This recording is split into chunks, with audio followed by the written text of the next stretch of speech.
lancer dans la quatrième partie avec notre invité d'honneur. 445 jours nous séparent des Jeux de Paris, des Jeux préparés depuis de nombreuses années pour lesquels il a fallu imaginer un projet collectif, un véritable projet de société, et selon le président du comité d'organisation, Tony Estanguet, des Jeux qui, dès leur origine, avaient pour ambition d'être utiles aux populations et d'impacter positivement l'ensemble des territoires sur le long terme. Une ambition portée depuis 2018 par la Solidéo, la société de livraison des ouvrages olympiques. Et nous accueillons son directeur général exécutif, Nicolas Ferrand. Bienvenue.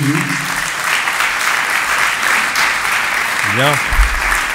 Alors, bien, écoutez, bonjour à tous. Donc, j'ai un petit quart d'heure, c'est ça, pour une dizaine de minutes. Une dizaine de minutes. En fait, je vais en faire un peu plus. Pour vous parler des ouvrages olympiques, il y aura des thèses un jour qui seront là-dessus, donc on va vous faire la thèse en 20 minutes. Alors, voilà. Alors, la Solidéo. D'abord, les ouvrages olympiques, qu'est-ce qu'on a à faire? On a 64 ouvrages à sortir, vous les avez déjà plus ou moins vus dans la presse.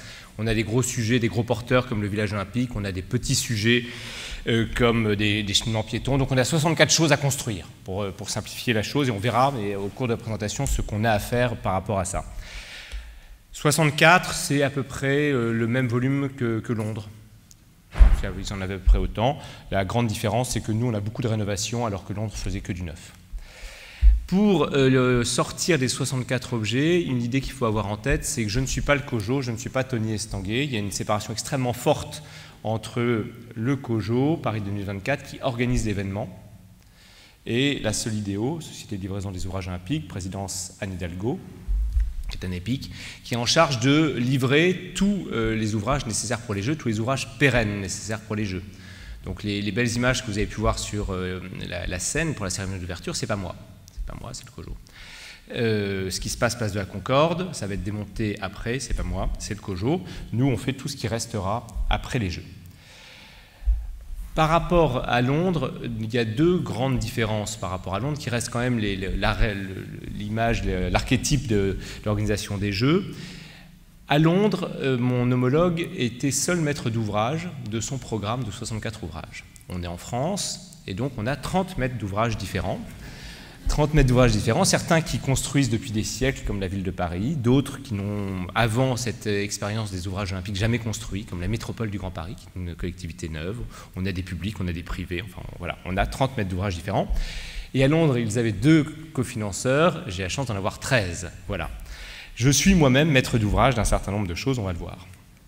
Et du coup, dans cet environnement qui est assez foisonnant, ce qu'on nous a demandé comme mission à partir de septembre 2017, au moment où on a récupéré les Jeux, c'est de garantir quoi qu'il advienne, le quoi qu'il advienne date de l'époque et n'est pas plus récent, de garantir quoi qu'il advienne que les ouvrages seront livrés, et livrés quand? Le 31 décembre 2023, c'est-à-dire qu'au moment où je vous parle, il me reste 7 mois et 16 jours et quelques heures pour livrer ce programme, dans un système où il y a 30 mètres d'ouvrage à plein. Et donc par rapport à ça, ça s'organise comment? C'est à nous de définir le programme de chaque ouvrage, au sens fonctionnel du terme, dans sa double dimension, les besoins pour les Jeux et les besoins après les Jeux, puisque tout ce que l'on fait a vocation à être pérenne. On a inventé une nouvelle mission qui est ce qu'on appelle la supervision de 30 maîtres d'ouvrage publics et privés. Comment est-ce qu'on garantit qu'ils sont bien dans le bon tempo pour livrer à temps? On est les banquiers, ce qui aide beaucoup dans cette affaire. Puisqu'on concentre les financements de tous les différents cofinanceurs, et puis on les met d'ouvrage de certains objets, notamment les plus compliqués comme le village olympique. Alors, on a un impératif absolu, et la frise que vous avez là n'a pas changé depuis 2017, c'est de livrer le 31 décembre prochain, donc 7 mois, 16 jours. Et finalement, le déroulé que vous avez là a été stable. C'est-à-dire que dès 2017, on a dit on va commencer les travaux début 21, et on va partir sur 3 années de travaux, et on a tenu toutes les dates qu'on avait posées depuis le début, malgré le Covid, malgré l'Ukraine, malgré toutes les difficultés qu'on a pu rencontrer. Nous, donc, on livre à la fin de l'année. Pourquoi? Parce que le COJO, on livre un peu comme ici un bâtiment nu, et le COJO va l'équiper, va le tester, va le roder, de manière à ce que l'expérience pour les athlètes et pour la famille olympique pendant les Jeux soit parfaite. Ils vont mettre des anneaux partout, etc. Voilà. Et puis, du coup, il leur faut 6 mois pour tout tester. Et puis on revient à partir du mois de septembre 2024 et on va reconvertir, on va transformer les différents ouvrages olympiques pour qu'ils rentrent dans leur vie définitive au service des territoires. Et cette période de transformation prend entre 1 et 3 ans. À Londres, les premiers habitants sont arrivés dans le village olympique de Londres 1 an après les Jeux. Donc nous, on revient à partir de 2025. On a une petite pause sur l'année 2024. L'idée clé qu'il faut avoir en tête, c'est qu'on est bien. On est bien aujourd'hui. On est serein. On va livrer de manière systémique. Il n'y a plus de raison qu'on ne livre pas. Ça ne veut pas dire qu'on n'aura pas un problème sur un bâtiment quelque part, mais de manière systémique, aujourd'hui, on est à peu près garanti de livrer plus ou moins autour du 31 décembre prochain. Et c'est nous qui le disons, c'est les auditeurs qui nous auditent qui le disent, et c'est également le CIO qui considère qu'en 40 ans, ils n'ont pas vu un pays aussi près, dans les deux sens du terme près, de la livraison, aussi près pour livrer. Voilà, donc c'est plutôt c'est vraiment une vraie réussite. Alors, quelques mots sur le budget, après je vous montrerai ce qu'on fait. Quelques mots sur le budget. Le coût total des ouvrages, c'est 4,5 milliards. Le coût total des ouvrages, c'est 4,5 milliards. Dans les ouvrages, on fait 2 très grosses opérations d'aménagement, un village pour les athlètes et un village pour les journalistes. Ça représente à peu près la moitié du budget. Okay, puisque ce sont les promoteurs qui vont construire les différents bâtiments, qui vont les louer au COJO, qui les récupèrent après et qui les vendent à Madame Michu dans un schéma classique de promotion. Donc c'est de l'argent qui rentre dans mes 4,5 milliards, qui n'est pas chez moi. Dans le budget vraiment propre et en direct de la Solideo, 1,7 milliard de subventions publiques, plus un certain nombre d'autres subventions. Mon budget propre est d'à peu près de 2 milliards au final. Le budget tel qu'on l'a monté et l'engagement qu'on a pris au départ en 2017, c'est un budget stable exprimé en euros constants, valeur octobre 2016. Pourquoi? Parce que le dossier de candidature était comme ça. Et aujourd'hui, en valeur constant octobre 2016, le budget n'a pas bougé.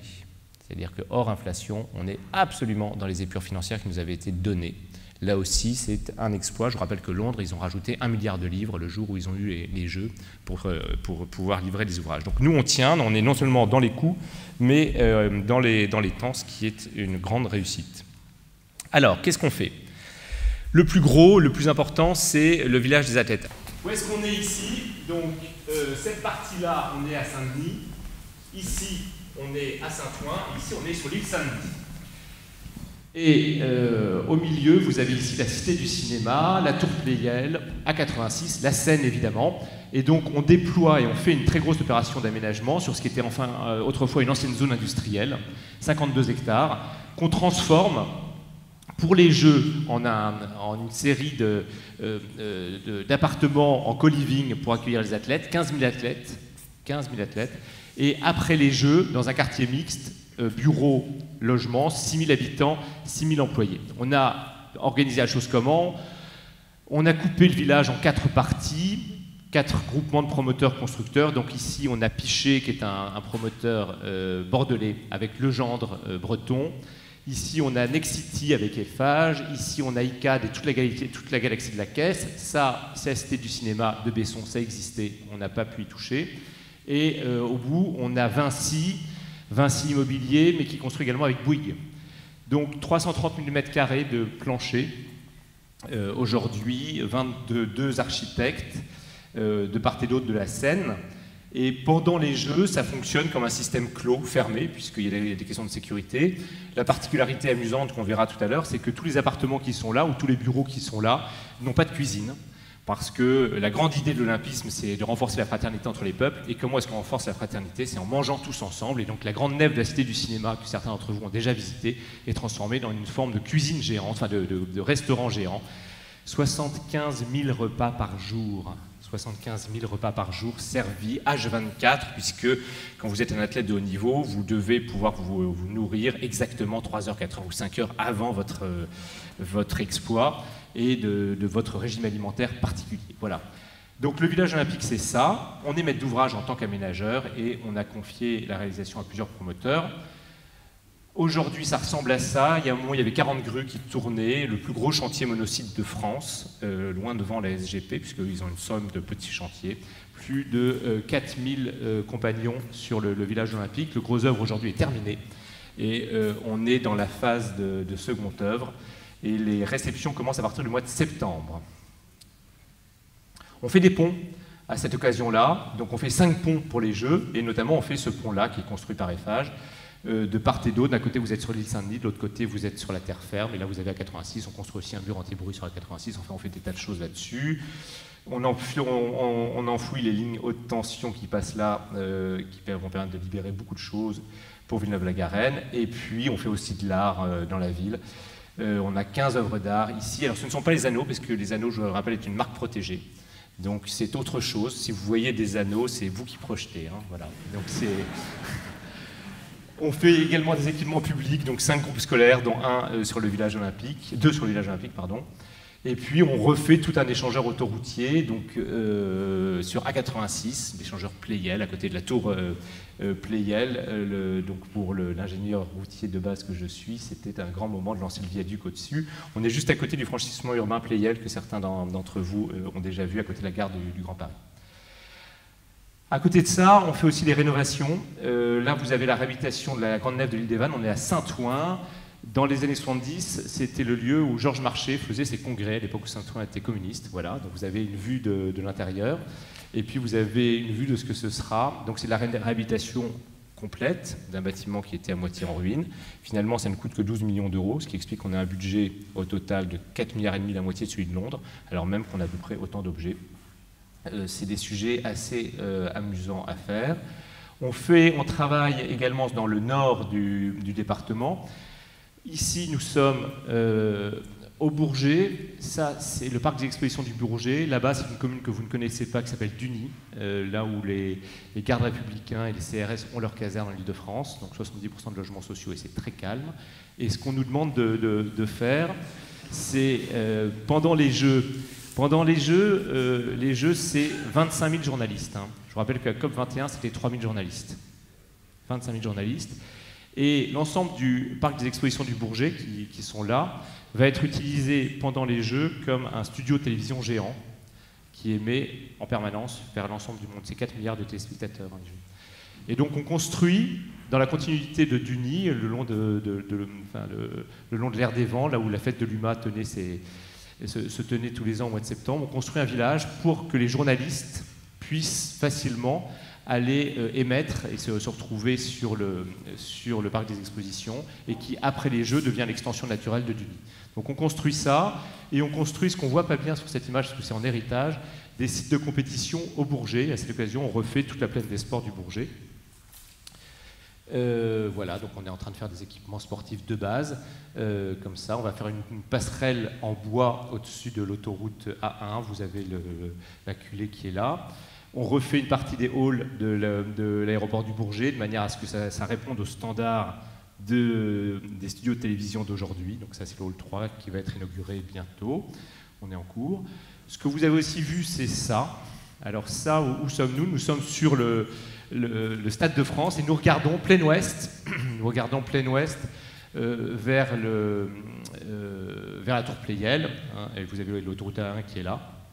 Et donc il y a cette grande piscine construite par la métropole du Grand Paris, comme maître d'ouvrage, construite par Bouygues derrière, avec la plus grande charpente en bois concave au monde, 90 mètres de portée. C'est un exploit réalisé par un charpentier qui s'appelle Matisse, qui est alsacien.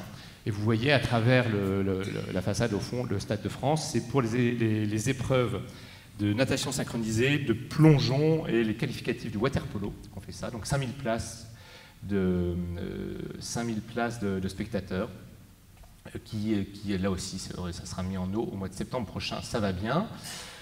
La porte de la Chapelle. Alors là aussi, ça fait partie des objets un peu iconiques que vous avez certainement vus. Vous avez le périphérique, l'autoroute 1 qui arrive. Et donc, pour entamer la rénovation urbaine de la porte de la Chapelle, on implante une aréna, 9000 places. Donc une aréna, le schéma, c'est Bercy. Hein. Le schéma mental, c'est Bercy. Donc un site unique dans lequel vous pouvez faire à la fois des concerts et du sport. On a la 40 000 places, c'est la U Arena, la Paris La Défense Arena, hein, derrière la Grande Arche. 20 000 places Bercy, et ici il nous manquait 9 000 places avec un certain nombre d'équipements connexes. C'est la ville de Paris qui fait ça, avec Bouygues aussi, ça va bien. On travaille à Marseille pour refaire toute l'anse du Rouclat Blanc.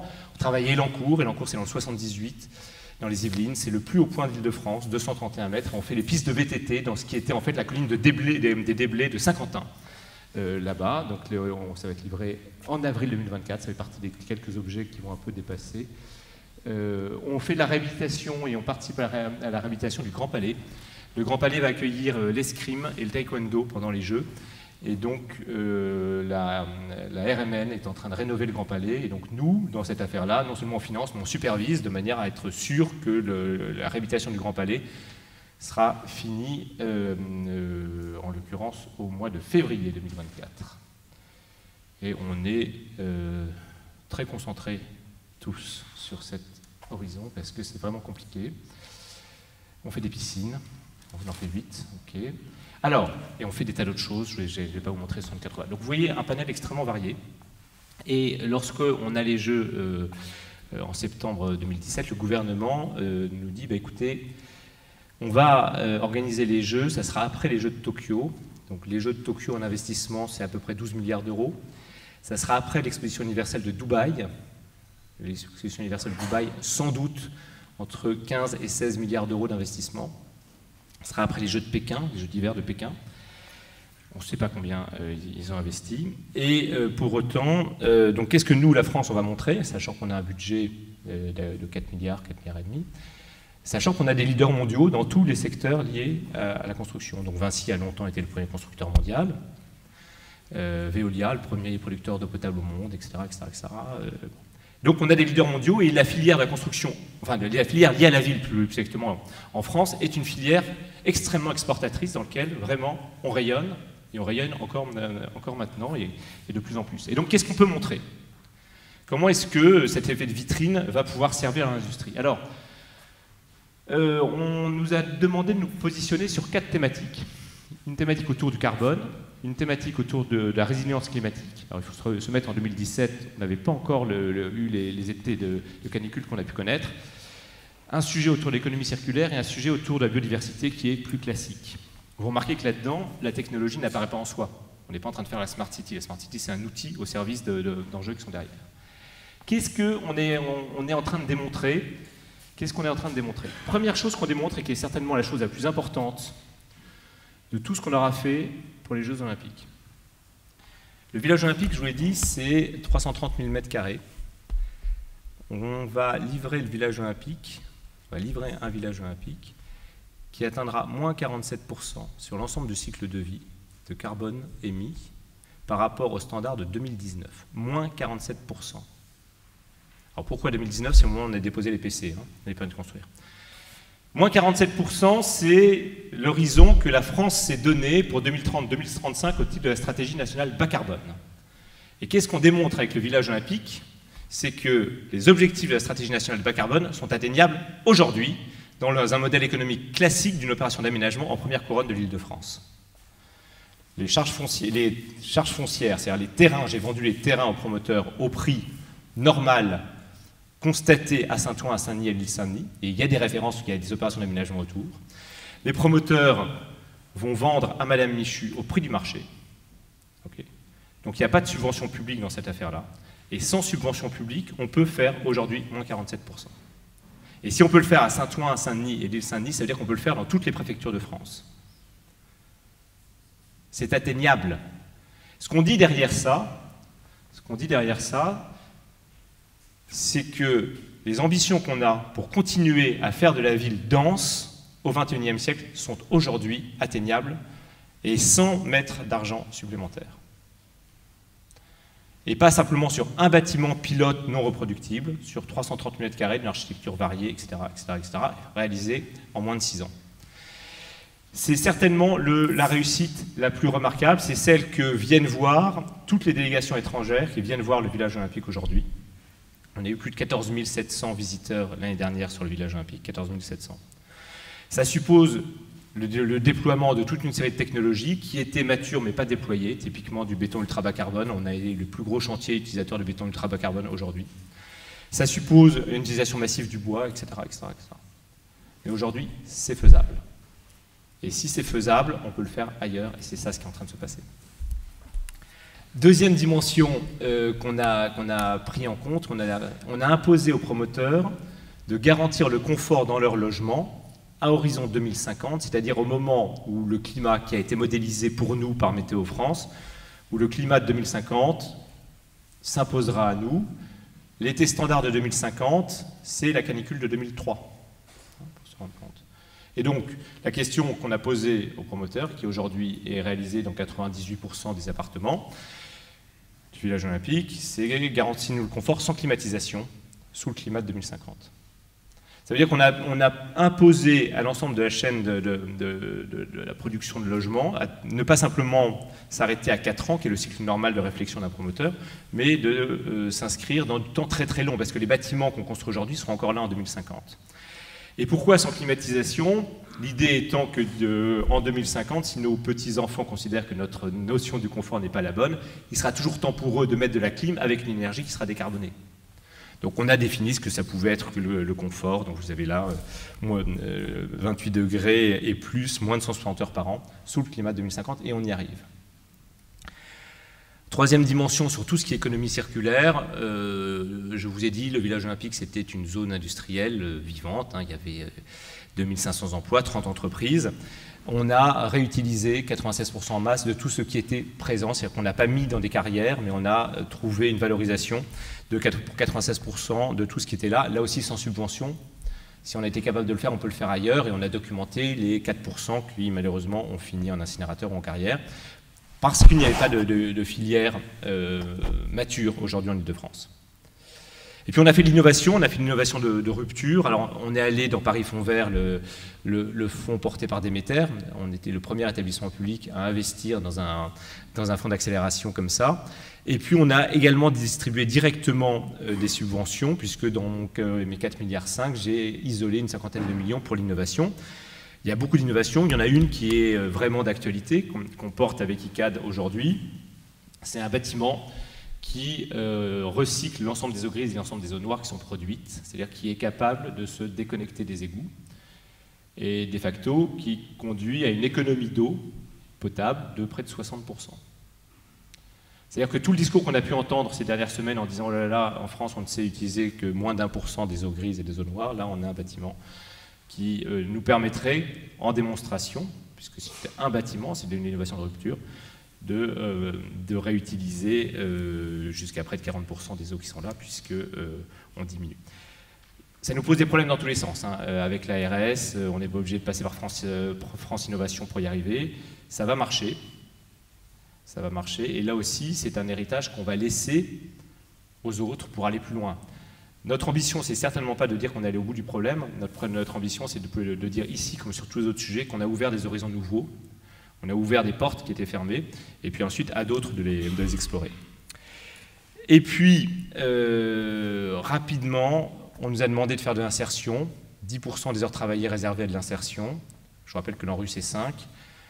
On en était hier, vendredi, à 1,9 million d'heures d'insertion réalisées, plus de 2800 personnes différentes qui, grâce aux ouvrages olympiques, ont retrouvé un trajet vers l'emploi. C'est exceptionnel, on va au-delà de ce à quoi on s'attendait. Là aussi, on nous a demandé de faire travailler les PME. On a passé après ces 640 millions de marchés attribués à des PME. 85 départements français participent à l'aventure des ouvrages olympiques. Hein. Il y a 1800 PME qui travaillent dessus. 85 départements français, ça veut dire qu'il y en a partout. Alors il y a aussi en Roumanie, c'est la visualisation 3D. Mais c'est vraiment toute la France qui participe à ce sujet-là. On n'a pas eu de mort. Alors je le dis parce qu'on est souvent assimilé à la Société du Grand Paris. Nous n'avons pas eu de mort. À ce stade, nous avons eu 116 accidents, dont 13 graves. Si on applique les statistiques de la profession, on aurait dû avoir à date près de 540 accidents. Donc on a eu à peu près 20% des accidents auxquels les statistiques nous conduisaient. Et pourquoi? Parce qu'on a fait ce genre de choses, on a mis beaucoup d'énergie à faire de la prévention. Les échauffements du matin en font partie, pas simplement pour les troubles musculo-squelettiques, mais également pour le fait de participer tous, de faire tous partie de la même équipe. Aussi parce que l'inspection du travail a fait près de 850 contrôles sur les ouvrages olympiques, et donc aujourd'hui, il y a certainement eu 1 ou 2 contrôles sur les ouvrages olympiques que je connais ou que je ne connais pas. Voilà, et maintenant, où nous en sommes, à moins de 8 mois, écoutez, on est entièrement focalisé sur un seul but, livrer, livrer, livrer, on va y arriver. Dans un contexte où il faut, malgré la hâte de livrer et la fatigue, il faut absolument qu'on reste avec ce même taux d'accidentologie. Il faut transférer tout ça à Paris 2024, ce qui n'est pas une mince affaire. Au total, on a près de 550 000 m² d'objets divers à transférer à Paris 2024 en moins de 2 mois, entre la fin décembre et la fin février. Donc on a des sujets de prise en main un peu compliqués. On a évidemment des sujets RH. La Solidéo, c'est une structure qui a été créée exprès pour les Jeux. On est 150 aujourd'hui à la Solidéo, qui va fermer en 2 temps, mais en partie après les Jeux. Donc au moment où on dit qu'on va livrer, j'ai annoncé les modalités du plan de sauvegarde de l'emploi, c'est-à-dire du plan de licenciement à mes salariés. Et puis on a un énorme sujet qui est de valoriser finalement tout ce qu'on a appris, toutes les pistes qu'on a explorées, celles qui ont abouti, celles qui n'ont pas abouti, de manière à ce que d'autres puissent marcher sur notre trace et évidemment nous dépasser très largement. Pour finir, juste un message en 3 idées. Pour les ouvrages olympiques, sont dans les temps, absolument dans les temps. Il nous reste 7 mois et 16 jours et ça va bien. Dans les coûts, en Euro 2016, notre budget n'a pas bougé. Et dans le niveau d'ambition qui va faire rayonner la France et qui va permettre que le monde voit que la France est toujours un grand pays d'ingénieurs et d'ingénieurs des ponts. Je vous remercie.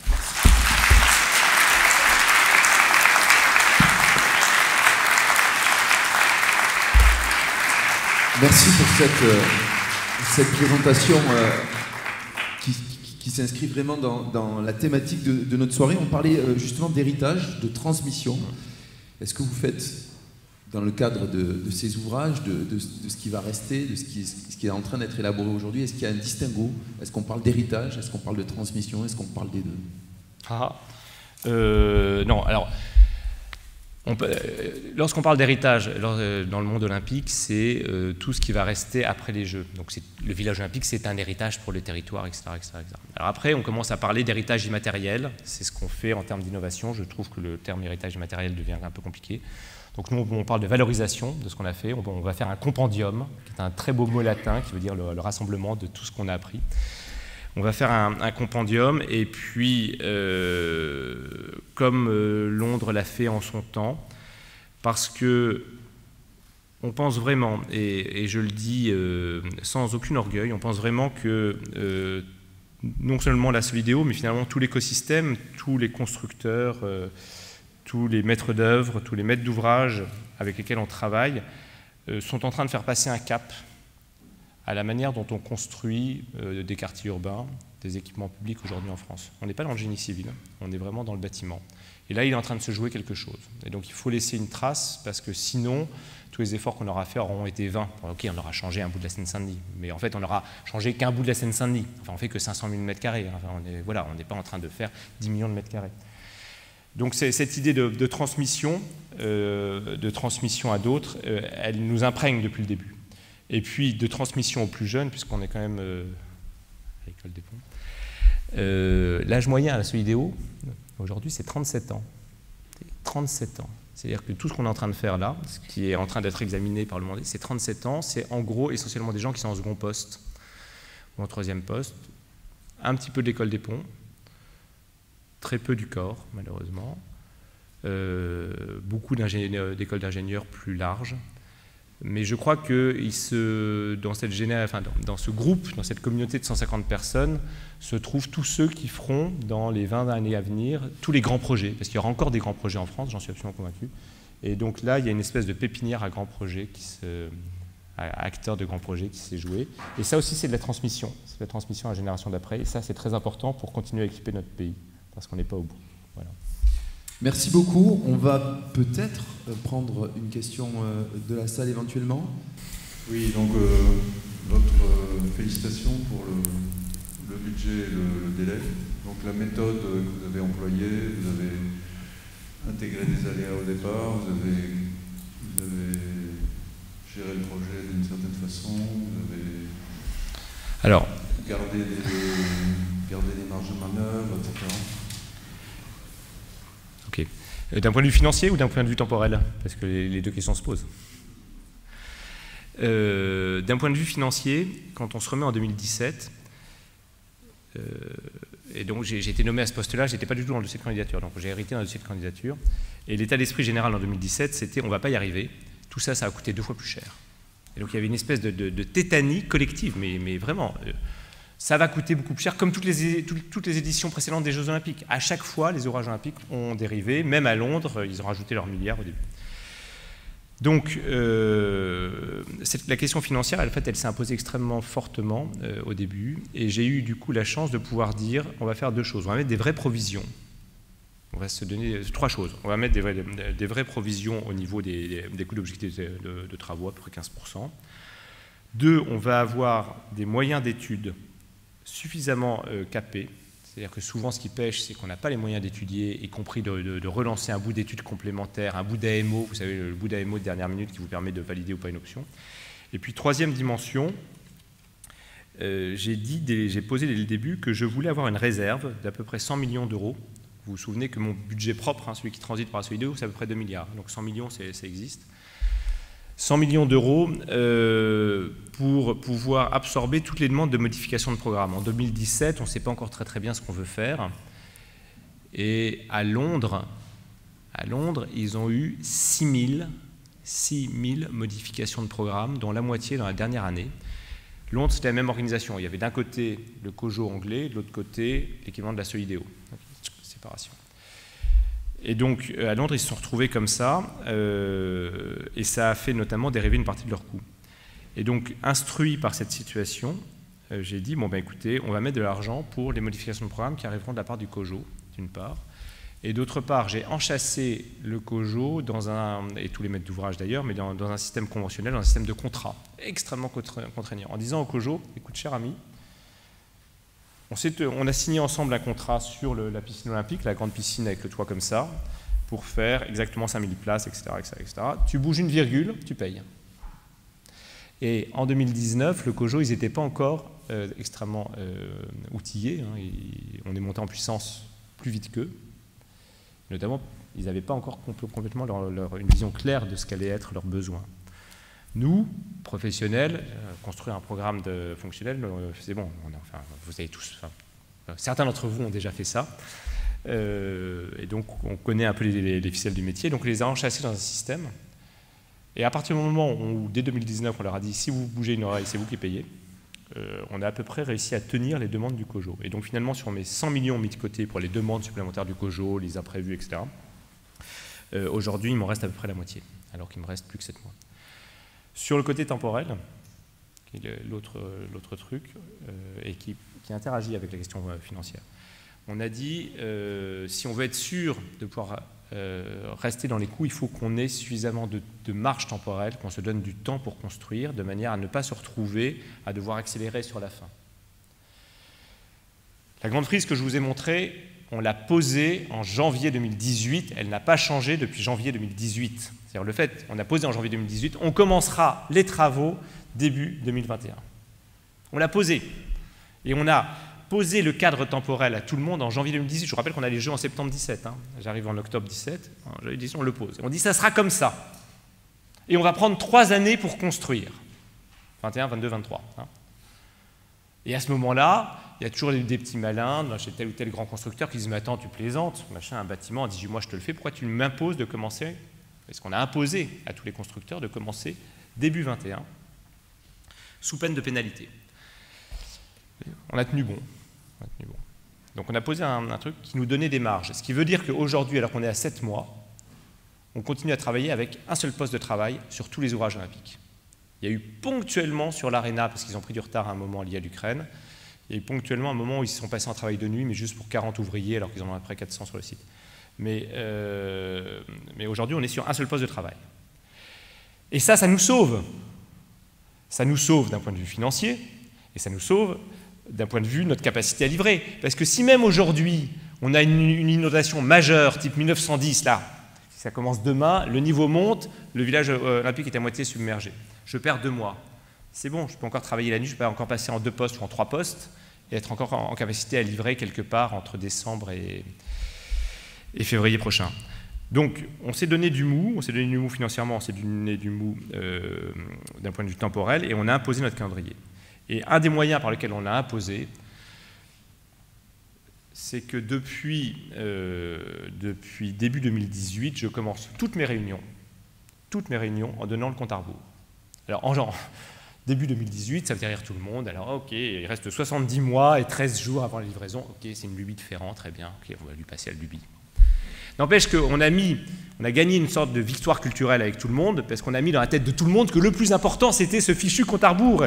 Alors au début, tout le monde en rit, et puis on le met sur tous les ordinateurs de tous les collaborateurs qui ne peuvent pas l'enlever, donc quand ils allument leur machin le matin, et quand ils enlèvent leur fenêtre Windows, ils voient à la seconde près ce qui reste. À un moment, on m'a dit « Ferrand, tu nous stresses un peu ?» Je dis « Bah oui, mais c'est comme ça, on est dans cette aventure-là. » Et toutes mes réunions, systématiquement, c'est pour ça que je peux vous dire aujourd'hui, il nous reste 7 mois et 16 jours, et qu'aujourd'hui, on va y arriver parce qu'on a vraiment dit, attendez, le compte à rebours, le compte à rebours, le compte à rebours.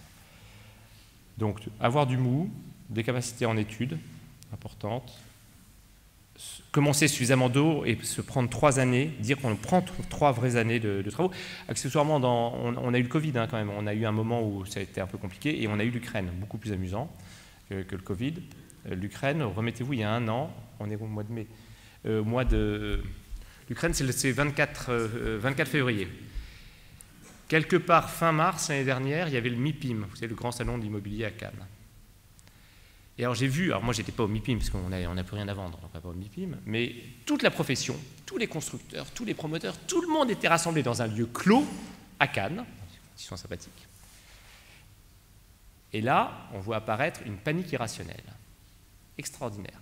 Moi, je n'ai pas de problème d'approvisionnement, mais j'ai entendu dire que mon copain a des problèmes. Et ça, vous mettez ça en vase clos. Et donc, il y a eu non, mais je vous assure, il y a eu un moment collectif dans cette profession où tout le monde s'est dit, on ne va pas y arriver. Ok, moi, j'ai peut-être les appros qu'il me faut en acier et autre chose comme ça, mais j'ai quand même entendu, j'entends dire, et puis c'est répété, répété, répété. Et comme c'est en vase clos et qu'on est tous en vase clos au MIPIM, enfin ceux qui y sont déjà allés, il y a eu vraiment une forme de panique sur on ne va pas y arriver, on ne va pas avoir les approvisionnements à ce moment-là.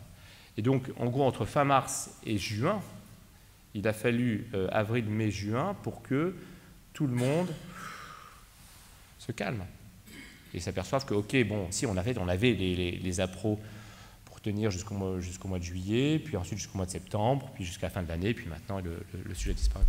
Mais cette question des crises d'approvisionnement liées à l'Ukraine aurait pu faire capoter l'affaire, très sérieusement, si l'espèce de panique qu'on a eue s'était pas assez rapidement calmée. Et pourquoi est-ce qu'elle s'est calmée?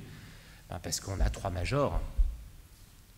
Parce que des majors comme Louis ou comme Vinci, s'il faut aller chercher des équipements spécifiques, je ne sais pas où, au Pérou, et bien, pour les ouvrages olympiques, ils iront les chercher et ils ont une capacité à calmer le système. Le fait qu'on ait 3 majors, c'est une chance extraordinaire à côté du tissu de TI et de PME. Je ne sais pas, je suis allé très très loin, ce n'était pas du tout ça votre question, j'en sais rien. Je sais pas. Enfin, c'est ma réponse. À la façon Georges Marchais, c'est ma réponse. Voilà. Merci, c'est très complet. Merci Nicolas Ferrand. Merci vraiment pour cette intervention. Nous, on n'a pas tenu notre compte à rebours, ça c'est sûr. On va conclure en vraiment 2 mots, 2 minutes avec Thierry Duclos qui me rejoint à nouveau. Oui, d'abord, excusez Thierry Déo, il a été pris par un impératif, et c'est lui qui devait conclure, donc je le remplace au pied levé en moins de 2 minutes. Ce que je voulais dire, c'est qu'on a parlé de beaucoup de choses très intéressantes, de diversité, d'excellence, d'innovation. On a vu de très très belles réussites, ça c'est indéniablement dû à la force et à la solidarité de notre communauté. Et donc je formule simplement le souhait que nous poursuivions sur cette voie. Ensuite, quelques petites choses d'ordre plus concrètes. Je voudrais d'abord remercier Camille Laborie, la déléguée générale de Point Alumni, et puis